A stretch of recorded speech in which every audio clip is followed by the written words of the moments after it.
మీరిద్దరూ బయట ఉండండి. హిప్నటైజ్ చేసేటప్పుడు ఎవరు ఉండకూడదు. పాప నిద్రపోయాక నేను పిలుస్తాను. నీ పేరు ధృతి కదా? నేను మీ నాన్న ఫ్రెండ్.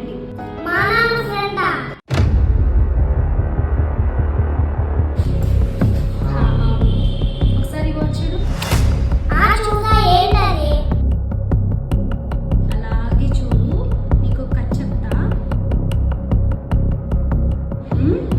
అలాగే చూడు, అలాగే చూడు, అలాగే చూడు.